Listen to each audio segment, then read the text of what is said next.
Hello and welcome to another edition of Mission Faith. This is the second episode of the podcast series. Today we're going to cover the wheat and the tares, or the wheat and the chaff, depending on which Bible translation that you have. This is the second parable coming out of Matthew chapter 13. So if you've been following along, you saw the first one we did for the parable of the sower. So we will get into what this parable means and how it can relate to our life and kind of the description of the parable for those of you who may have forgotten. Quick introduction, though. My name is Justice. I'm part of the 72 The Mission, technically the co-founder here, and I started doing this podcast, like a year ago, guys, about a year ago by myself, just doing one topic, one guy. And so I'm delighted to be joined by Avery Hodges over here. Avery, how you doing, brother? We're doing good. Blessed to be here. Glad the Lord's led us together to do this. So. How about the wheat and the tares, huh? Good parable. I'm excited for this one. This is going to be a good one. Awesome. Thank you for being here, brother. Appreciate it. And Johnny Holder. Johnny, we got you, resident chaplain. Yep. Pastor? Yep. You pastor, Johnny? How do you feel about this one? Wheat and the tares. I'm excited. That's the Lord's good. God is good. So, quick recap of the parable. And as you know, we'll do some questions after we get through a description of it. But I do want to go through a quick descriptor of the parable, and then Johnny's going to tackle what it means for us, or what the parable means in the time that Jesus spoke of it, and then Avery will tackle the application for today. So this was a parable, and I would do this demonstration with real wheat and chaff, but it would make such a mess that Sunnyside Cleaning would have a field day with me if I did that. So I will not do that. I will spare them from it. The way that wheat is harvested is the plant grows, the stalk would grow, and then they would thresh the wheat kernel out of the actual wheats. And then they would take the kernel and you'd have to mill that kernel. So that's what makes flour, and that's what makes, really flour is the base of everything, or like grain or grits or whatever we would, consider food. The husk of that is the chaff. And so the chaff ends up being very light once it's threshed off the wheats. And I've seen this done before in like VBS and stuff like that, where they'll hold a handful of the wheat and the chaff. And if you drop it down and kind of blow, the chaff will fly away, but the wheat is heavy enough to fall. And so that's where we get the wheat and the chaff from. Now, it's also interesting to me that Jesus doesn't explain that part.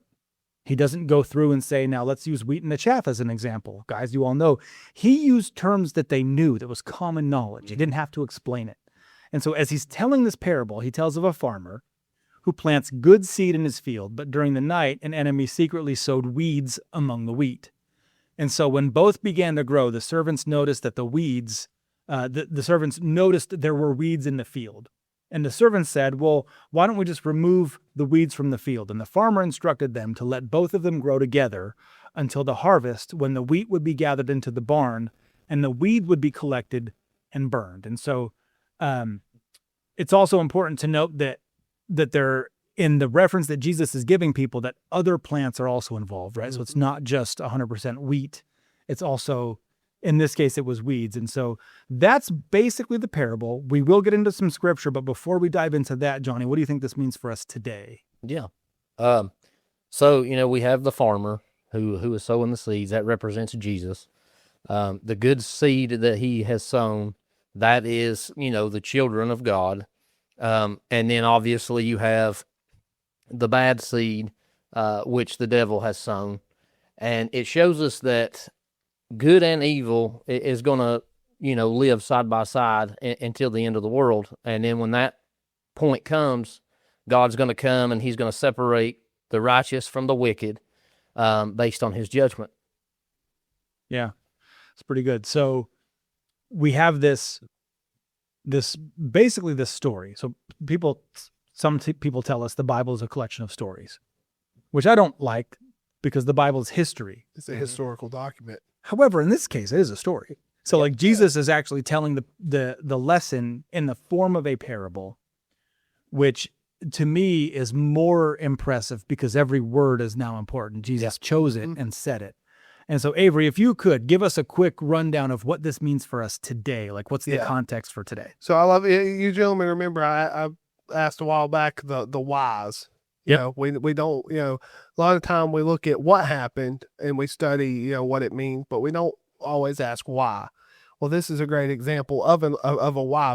I've had people ask me, why does God let bad things happen in the world? Why does God let bad people exist? Well, for one, he gave us all free will, and that means the free will to also do bad. But on top of that, we got to realize that just like the wheat and the weeds growing together, if you were to tear those weeds out of the ground, you're going to take some of the wheat with it, and you're going to damage the crop. So opposed to damaging the crop, God is choosing to wait and allow his crop to come to maturity before he harvests his crop. He can always sort the good and the bad out. So those evildoers, or even the sons of Satan, the angels that fell, can be, once we're called out of this world, he can separate those. So without causing any damage. That's some really good points that you made. Really good points that you've made. So, first of all, I like your depiction of this in terms of, if we pluck out the weeds, then we risk damaging the crops, right? I've been through situations in my life, even recently, where the situation seemed horrible, and then God's lesson hit me, and I feel like I would not have learned that lesson had I been rescued from it, had that weed been plucked out of my life. Now, the way I'm imagining this, and you guys tell me how you feel too, but I always equated this to people. The wheat is Christians, and the weeds are like evil people. I don't mean non-Christians. I just mean people that are like genuinely evil. And so, if that weed had been plucked out of my life, I would not have grown, right? And that's kind of what you're saying, right, Avery? Yeah, 100%. I mean, you know, the evil, as we would put it, people, or even those who are just not believers that don't believe like we do, challenge us in ways that can be useful for God to grow us. I mean, God has historically used non-believing nations in his will to, you know, whatever the case may be, whether it be a punishment or a learning, a lesson, an opportunity for a lesson. So he can use those things around us to teach us and to grow us for the kingdom. Not only that, but once again, falling back on the free will aspect. I mean, is there really free will if everybody's all good and happy all the time? I mean, it's like, you know, nature's going to do what nature does. Nature does what God designed it to do because it doesn't have free will. It was built to do one thing, and that's what it does. But right. we are one of the few things in this world that are truly unpredictable. That's right. Well, we're the only creatures that have that free will. Yeah, right. Exactly. So like God designed us to have so much free will. I mean, we make art. Yeah. There's no other species that have different languages like we do, that learn different languages. I mean, like, we're just scratching the surface here, but like, we're clearly the only species that does this. Now, there's a few other lessons in here off the bat about what the representation is for the wheat and the tares. Johnny, what do you make of that? Like, are they people that we're talking about? Yeah, I believe they're people. And I think it can go either way, you know, like you talking about just specifically wicked people. But I also think that, you know, it can go like Avery's talking about, and even further than that, you know, some of our family are probably tares. Yeah. Mm-hmm. And, you know, if they're growing side by side us, you know, and God was to take those away from us before they became wheat, that would hurt us. You're speaking my language, brother. Yeah, that's going through it. Yeah. But about that, so I didn't mean to cut you off. Go on more about that, because I also feel like there's this element of transformation that could happen. Later in the book, this is in Matthew, in John, Jesus actually goes through this whole, you got to be born again. Yep. Mm-hmm. Well, if you were a weed and you're born again as wheat, right? I don't know, that's not stated, so I don't want people to think I'm just like blaspheming the word here, but the way I read the parable, like, that could happen, right? Yeah, I mean, that's the way it seems. You know, it seems that, I mean, I want to think that that's what it means. Yeah. It could not. You know, I could be wrong. But I definitely think that there's a reason beyond just the common reason of why the tares are not plucked up immediately. Yeah. You know, they're given time. Mm-hmm. And I think that we have to look at that, and we have to ask ourselves, why are they given time? Yeah. You know. So what do you think, Avery? Because that's kind of touches on what you were saying, right? And we also got to realize that there's more at play than just humans. I mean, we have fallen angels. We have Satan who has roamed, he roams the earth. And his demons definitely roam this earth. I mean, that's, it's been said time and time again in the Bible that the fallen sons of God are here. And, so we also got to look at that, like, how many of those individuals are wreaking havoc in the spirit world and in the physical world. I mean, they possess, they oppress. I'm sure that there are instances in history that, I mean, think about it. Let's look at all the evil people there were. And yeah, they could have just been evil, but I almost feel like there was something more at play. And in those situations, God could remove those beings from the world, but what kind of, look at what happened when he removed, the Nephilim. Well, and if you look at it like in terms of like God removing the people from the world, he could. Yeah. That's what I think that's what the lesson is. And we are the servants, right? Mm-hmm. We're the ones who say, hey, how come we don't just pluck all these up and and just do things that we would do? God, why don't you do things that I want you to do? Yeah. Well, the whole lesson is like, I'm God. I've got my own way of doing things here, and I need to give those weeds time to either transform or grow you, or there's a whole lot going on here at play. You guys aren't going to believe how far along we are in this podcast here. I know. But now something else I want to bring Okay. up is look at Noah and the ark, Sodom and Gomorrah. Think about that. What if that were times that God was harvesting and Yeah. he was taking the wheat from the tares? Well, what's a good point? Sodom and Gomorrah. Yeah. That's almost like a wheat and a tare situation where It he is. says, I'm going to go get all of them. And Abraham's like, what if there's good people? And God's like, okay, I think one made it. basically, prove it. Okay, if there's 50, I'll do it. And Abraham gets him down to one. Mm-hmm. And he's like, listen, there's not a lot. That's funny. That's a joke. Because he finds a lot. Not a lot. So he goes and he ends up saving Lot. But that's kind of like God being merciful almost, right? He's teaching Abraham also at the same time that you Well, can even at the very end, Lot and his wife were running, and she was sorted from the. that's right. She was sorted from the herd because she turned around and looked back. So, there's, and then Noah's Ark is another great example of, and it specifically, he was going after the Nephilim and the creation of, man's daughters and God's sons.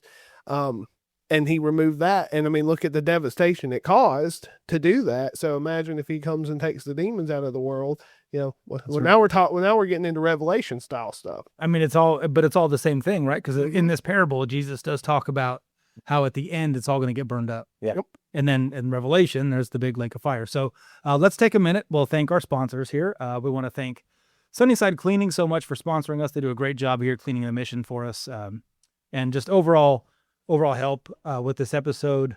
And also, this is weird. This is so weird for me to say. I wrote a book. This is strange. This is on a Bible study we do for judges. It's basically a Bible study book is what it is. But what I want everyone to know is that we are actually writing together a Bible study on the parables, and this will be the next one coming out next year. So this is going to translate into those. So stay tuned, keep your eyes peeled. That kind of stuff will happen. And we do want to thank you for watching. If you want to check out those subscriptions or the people that donate to us, the link's in the description. If you can't do that, that's okay. Give us a like, give us a subscribe. We appreciate all the views that we do get.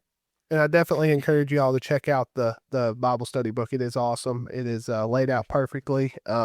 He likes to underplay himself on some of that, but he did knock it out of the park with that. I've never wrote a book before. I don't know. I didn't know if that was. Didn't know people could do that. I guess people do, but not me. God gives us gifts for a reason, That's and right. sometimes we don't know it until He reveals it to us. So That's true. Are we ready for question 2? We are. I think we finally made it. 15 minutes in. That's all good. we're gonna get to 2 of them today. We're going to get to 2 of them today. So what does this parable teach us about God's patience? Who wants to tackle that one? I saw, you didn't see his Avery pointed right at you, Johnny. Yeah, I'm ready. Johnny's always so ready. I I, go knew, for it, I brother. knew he was gonna have something. It's like 2 Peter chapter 3 verse 9. This verse really shows us what we're talking about here. It says, "The Lord is not slack concerning his promise, as some men count slackness, but is long-suffering to usward, not willing that any should perish, but that all should come to repentance."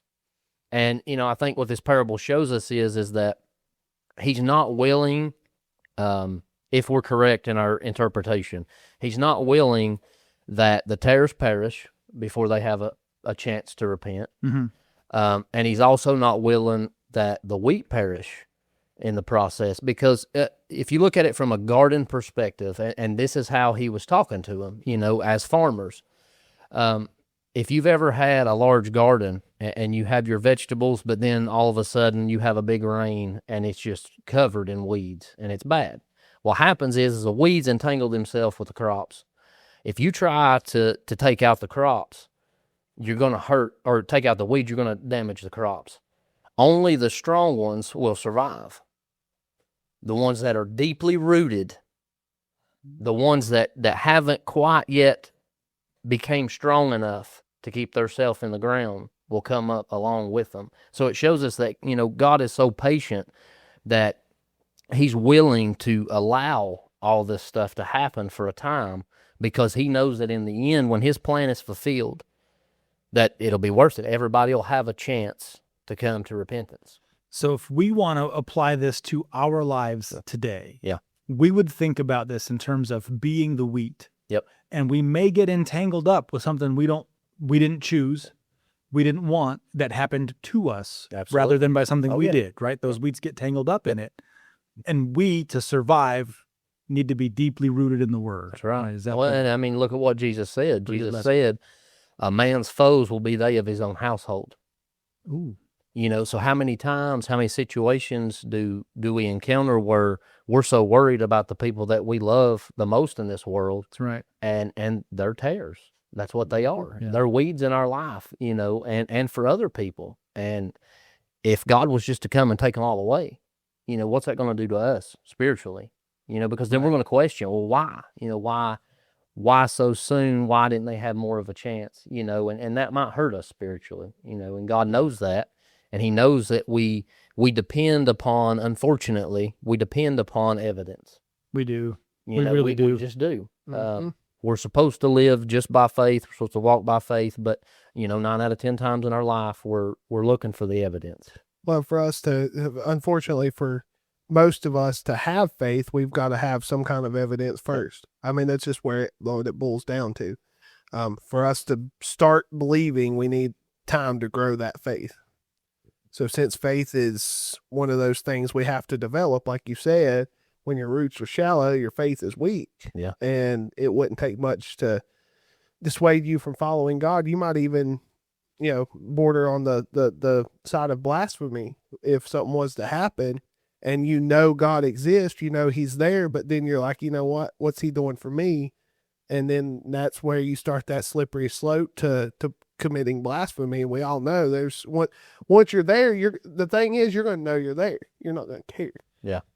I came across a ex-worship leader. Some people know that I'm playing the worship team, hence a portion of my collection up here behind me. I came across a worship leader who was a worship leader and is now an atheist. Yeah. Because she didn't, in her words, she didn't like the way that they were teaching her to lead worship. It was like crowd manipulation. And I've heard other worship leaders say something similar to the effect of it's engagement, not manipulation. We're trying to engage the congregation Right. in the worship. And I'm like, there's nothing wrong with that. King David did the same thing down Yep. the street with the ark behind him. He said, everybody start dancing. Everybody now, come on, get into it or we're going to die. I mean, he had different motivations Yeah. in that chapter. Okay, we in trouble. We got to do something. But I also feel like people do that, right? Where they don't have the patience. They aren't deeply rooted like we're supposed to be. Yep. And it's also almost a lesson for us too, right? Like we have to be patient as well. Yeah. So in the parable, the servants, it's us, we're the Christians, we're the servants. And the servants are the ones approaching the farmer, saying, how come you don't solve this problem immediately? And Jesus says to them, it's going to take time. Like I've got to do all this all at once and then I'll take care of it. And so we, not only do we rely on ourselves for those solutions, we're not patient enough to rely on God. We're also like so quick to administer justice, aren't we? We want it now. We are not very good at the whole mercy and then not even grace, so like these are all lessons that I think we learn over time. but this parable is pretty good at teaching us. So why is it for us, question 3, we're making pretty good time here. During COVID, a lot of people converted to Christianity because they saw how much evil was in the world. And there's a lot of accounts of this where people have said, if the evil exists like this, then God must also be real. Mm-hmm. And there's only one option. If God is real, then it must be Jesus, because we have the Bible. Like, the Bible is the biggest piece of evidence that we have. I mean, It's this much book of the history of the Jewish people that produced Jesus. So people recognize the evil in the world, right? And they said, if the evil exists, why then do I not believe in God? Okay. Mm-hmm. So why is it difficult for us to accept that evil and good exist together? I think most people want to think of God as like, they want to think that he's, how do I put it?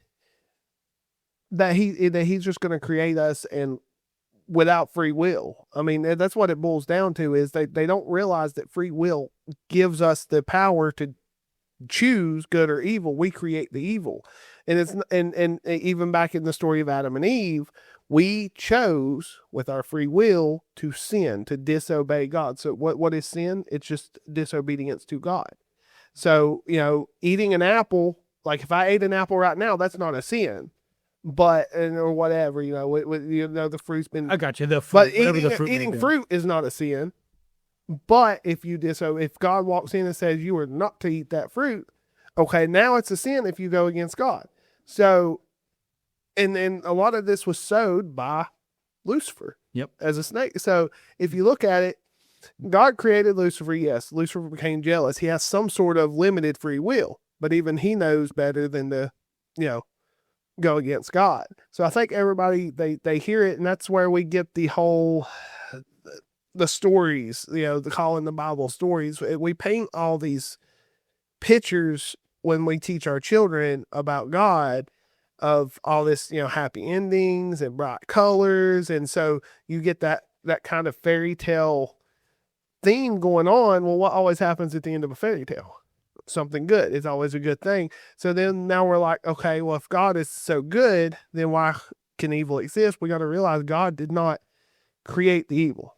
He created free will, and free will is what created the evil. I feel like we should get into, at some point, not today, but at some point, we'll get into like the garden and how everybody wants to blame Adam and or Eve for sin in the garden. But the whole point is that we would have been Adam and every woman would have been Eve. Like, that's the whole point. It wouldn't matter who it would have been. It wouldn't matter who it would have been. And I mean, I think a lot of people miss that was part of the perfection. That's right. Yeah. If God wouldn't have created us with free will, would we be perfect? Because then we would just do it because he made us to do it. Well, like the angels. He gave us a choice. Yeah. Right. And we also got to look too on some things, like in the book of Job, at the end, when Job's asking God, well, why'd you do all of this?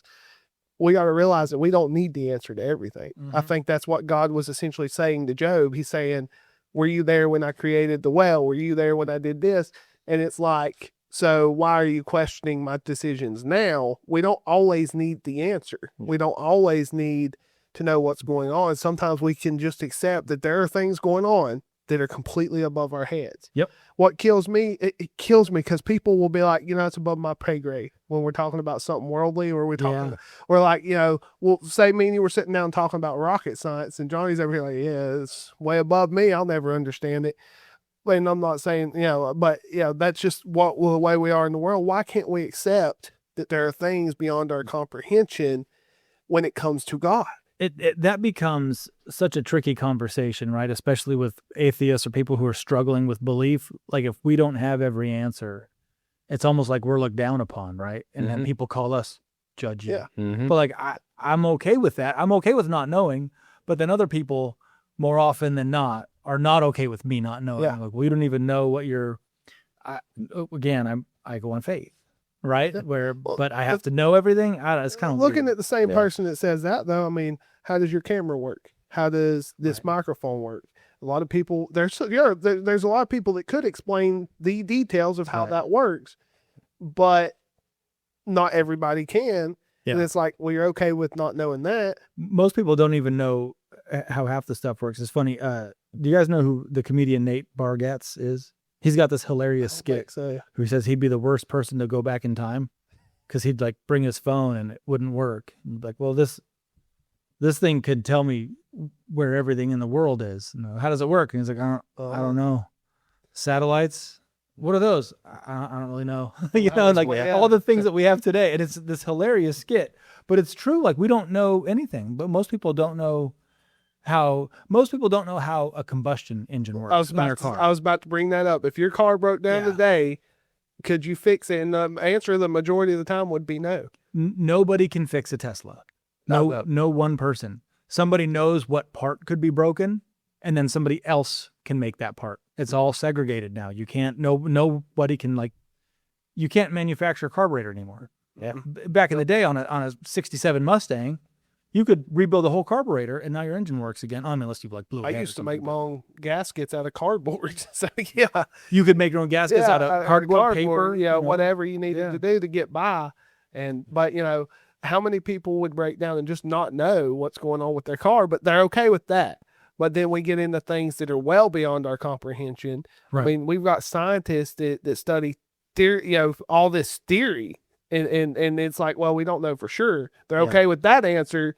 But then when you say, well, there's just some things that are above our comprehension, that I don't know, you can't have that. So it's kind of one of those. Plus, I mean, if you look at it, it's another example of how good God truly is and how. Okay, go on. I like that. So look at this. Look at it this way. He could wipe out all evil today. But how many lost souls who do not know him are going to go to hell? He wants to give everybody a second, third, fourth chance, right? And we don't know when he's going to say, okay, enough's enough. But the reason he's waiting so long, I believe, is to allow as many people to come to him as possible. Yeah. So this is another demonstration in his patience and his how good he is. He is just. Justice will be served, and the price for our sin is death. Well, right. Jesus came and paid that price. All we have to do is accept the gift, and how many people have not yet accepted that gift? And he could wipe out every demon. He could wipe out Satan. He could take out because that's where true evil comes from. Mm-hmm. So he could wipe every bit of that out today. But how many people would have to pay the price for it? I got you. So let's jump on that a little bit. Johnny, we'll kick this one over to you because Avery's touching on the harvest at the end of this and God's patience and mercy. What do you think the harvest actually is? I think it's, when everything's said and done, when we've reached a point to where everyone on the earth has had a chance. And God's just decided time's over. Is it the rapture? I believe so. Okay. Yeah. We could go down that route, it being the rapture. I don't know if it's a rapture or maybe he's explaining the great white throne judgment. Okay. Because if you look, that's where Jesus separates the goats from the lambs. Yep. So, and the way that it's saying, the tares will be gathered, they'll be burnt, and then the wheat will be gathered and put in his barn. And is there further evidence of that theory, that angle, right, where it's the white throne of judgment, because each plant has a chance to fully grow, right? So it's not going to get cut off early. Yeah. At least in the parable, this is how it's described. Okay. Yeah. And another thing, I think harvests have already happened, going back to the Noah's Ark and the Sodom and Gomorrah. Yeah, I think there have been. I mean, especially with Noah's Ark, where, I could be wrong about this. I need to go back and reread the story in more detail, but I don't think it ever specifically says everybody that wasn't saved was bad. It says that he was wiping out the evil in the world, and he saved. He still saved the good. He saved Noah and his family. But who's to say there weren't other souls deserving to go to heaven that did believe in God and he accepted into heaven? I mean, like I said, I have to go back and read the story to be in more detail. There could be inaccuracies there. I'm not saying it's exactly laid out like that, but I think it's close enough from what I recall. You're talking about Genesis 6. Yeah, right? we're talking before Noah builds the ark. Yeah. Right. So, but even if there weren't anybody that was wiped out by the flood. I mean, he still saved Noah and his family, which I'm sure, even though they eventually did wrong, they were, still accepted into heaven, I'm sure. So, and then Sodom and Gomorrah, Lot escaped with his life. I mean, it was one soul, but that once again goes to show how good God is. Because justice would have been wiping out the whole city. That would have been justice. Just, everybody's gone. Are you using my name and interchangeably here? I'm confused. God is a just God. So when he does things, the punishment's still coming.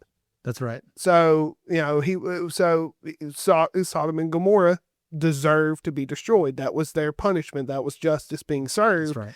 But that's where we get grace from, or we get mercy in that situation where God's merciful and says, okay, Abraham, if you can find X, whatever. And he ultimately still destroyed the cities, but he allowed one person to escape. That's right. Well, and do you think that side note, as Abraham's talking to God about this, because Abraham starts at 50. What if I find 50 people, God? Would you destroy the city? And God says, no, I won't. Abraham must have known. Ain't no way he's going to find 50 in that place. Yeah. Like he must have had a reputation of being a pretty rough place. Yeah. So let's wrap up here. We're just about at time. Oh my God. But I want to leave with some encouragement. Right. So we'll answer this last question, which is, how does this parable encourage Christians who are discouraged by the evil and injustice? And I think for me, where my mind goes is to have patience, right? Just as God had patience with me, I knew how wretched I was. I can't imagine how wretched other people might be or might not be. But for me, it's about that patience. Like just as God was gracious with me, I've got to be gracious with other people as well.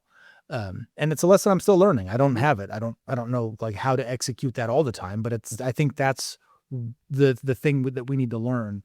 So what about you guys? Johnny, we'll start with you. How would you encourage other Christians with this parable? Yeah. I think first and foremost, for me, it validates the truth of God's grace. If you look at the patience aspect, if you look at the aspect of, him not willing to hurt the wheat in the process of trying to remove the tares, that shows us that God is merciful all the way around. And we have that to lean on, because through our Christian walk, there's all kinds of times where we have doubts. I mean, if we're being honest, and that's the hardest part for all of us is to be honest. Just like right now, I'm going to be honest with you guys. Today, I visited my grandmother, and she's in the process of passing away. And, I have faith. I know that the Lord is walking with her. I know he's been walking with her this entire time. But I had one of those evil, fleeting thoughts. We were talking about prayer, and in that moment, she was hollering out in pain, and the thought hit me, it's not working. And, we all face those. If we're being honest with each other, we all face those moments of doubt. And as soon as I had that moment of doubt, I had to ask the Lord to forgive me, because I knew that it wasn't true. I knew it was an evil thought from an evil place. And, when God reveals something like this to us, he's telling us, you can trust me. When I tell you that I am going to grant you grace and mercy, it's true. My word is true. And it also encourages us, because don't give up on your loved ones. If you have loved ones that are lost and are stray and they seem like they're never going to turn it around, don't underestimate God's patience. It's vast. We don't understand it. We do not understand how big his patience are, and we don't understand how great his grace is. We just truly can't understand it. So I think those two things, if you focus on those two things when studying that parable, it'll give you confidence and encouragement. It's fantastic. Beautiful. Really good lessons there. Avery, how about you, man? Take us home. How would you encourage Christians with this parable? That's a pretty easy one. I mean, like all plants, wheat, when it matures, produces fruit. Oh, there you The go. fruit of the Spirit can go out in this world, just like the seeds, which are usually the fruit, what you get when that's the fruit of the wheat, will fall to the ground and plant new wheat. Just like that, if you lean into God, you grow your faith, you become deeply rooted, and you grow and mature as a Christian, then without a doubt, there will be fruits of the Spirit that shine off of you. and reach out into the darkness and touch someone else's lives. You may not ever see it, but that's okay. We'll get into that coming up on one of the next pair. I think it's the next one if I'm not mistaken. But, those seeds are going to land and grow. The seeds could be your family, could be your friends, could be strangers you don't even know, could be people you've never even met. So, if you're ever feeling down, you feel like the world is full of evil and you're wondering why God lets that keep being there, let's not worry about the tares. Let's worry about the fruit. Let's worry about the harvest. So all those tares will be taken out. All that will be taken care of. What let's focus on instead is let's get that wheat to outnumber the tares. And that way God has a great and bountiful harvest. That way he can call us home. Once we reach that goal, once we get to where he wants us to be, and he's, he everybody that he wants to see saved is saved, he'll call us home. So anytime you're feeling down, you're feeling like, man, there's just so much evil in the world. Why is God letting this happen? Instead of focusing in on that, focus in on the opportunities God gives you to help to grow his harvest, to grow his crop. It's fantastic, guys. Really good discussion, gentlemen. It's That's kind awesome. of flew by this time, but Yeah, I did. Way too quick. I feel like these parables, and it's the genius of Jesus, right? Writing, Yep. not even writing, he was just saying them, but he picked his disciples who he knew would write them as accurately as possible. And here we are 2,000 years later discussing the parable Yeah. of, and we, we know a little bit about farming. And so we kind of realized that, hey, this is how it would go. So he did get it right. But we do want to thank you for watching. We appreciate every view and every like and every subscription that we get. If you would check out the description and the link for mission, 72themission.org/faith. That's our new website. So it's going to be kind of cool to see us on there. We got a website. It's updated. So if you want to check it out. Otherwise, we will see you next week. And thank you so much for watching.